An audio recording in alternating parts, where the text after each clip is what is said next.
How much is okay for married Christian couples in the bedroom? Well, as a relationship coach and a Christian sex educator, I do get asked that often.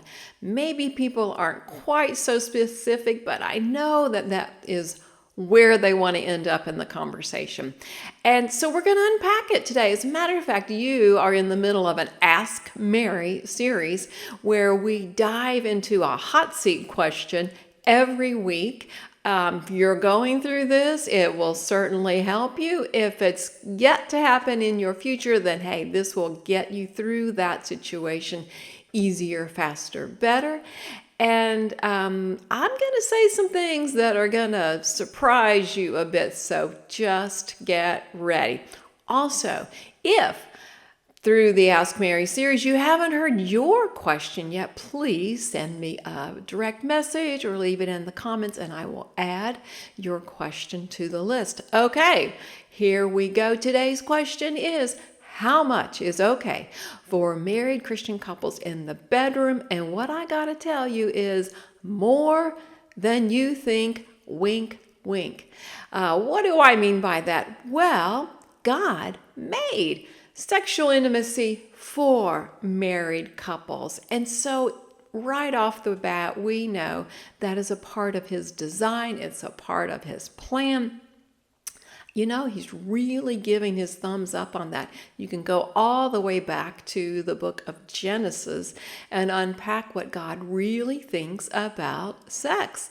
And might be very different than what you grew up hearing in the church. And I have a favorite way to describe it. And you know what? It's the Christmas season. And so all of this goes together really well.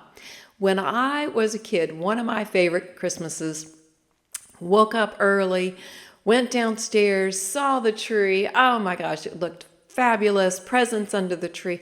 There was something strange there, though. It was a pipe, colorful pipe. And it had a bow on it and my name and a ribbon. And I followed the ribbon through the living room, down the stairs, out to our lower level carport. The ribbon went all the way to this big, long, narrow box, and I'm walking out there reading the printing on it. It's a swing set. Now, I'm a little kid, and I can read, but it was wonderful. I was so happy. My family had just moved. We used to have a swing set at our previous house, you know. But as I reflected on that, what I liked was the adventure, the excitement, the anticipation, the little scavenger hunt that my parents sent me on. I liked that just as much as I liked the idea of having a present. So that is how I believe that God sees sex in marriage. He wants to give it to couples and to have that great anticipation and expectation of enjoyment and pleasure and just wonderful things happening. That is the essence of what God has in mind for us. And I use the word gift as an acronym to unpack this just a little more. The G stands for good. Yes, God says that sex in marriage with your spouse, one husband, one wife, together, that it is good and he blesses it. So that's what the G stands for. The I stands for intimate. That is this private place of knowing each other and trusting each other and being close. The F stands for fierce. And you know what? There is a bond that happens between you and your spouse when you have healthy, consistent sexual intimacy with each other. And then the T stands for timeless, because sexual intimacy in marriage has that youthful, childlike wonder and sense of exploration.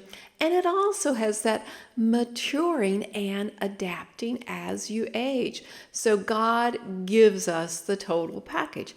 But I am going to give you also 3 guidelines to keep in mind when you are personally trying to decide what's okay in our marriage as Christians, and they're really easy to keep up with. So, number one, it needs to be mutually satisfying and respectful.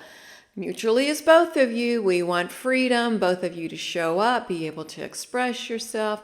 We want it to be satisfying. So that means there's pleasure, there's enjoyment in the experience, and we want it to be respectful. So your whole attitude towards one another goes a long way. And of course, those things start outside the bedroom, and you bring that attitude into the bedroom. So mutually satisfying, respectful. Number two, it needs to be in agreement with Scripture. There's so much I could unpack there. Boy, oh boy, go to the book of Song of Solomon if you want to learn just how specific God is.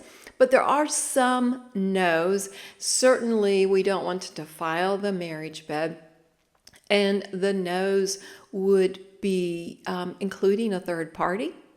And that is not just a person in the flesh, but pornography is including a third party. Some of these erotica reading is a third party. There's definitely a no when it comes to that.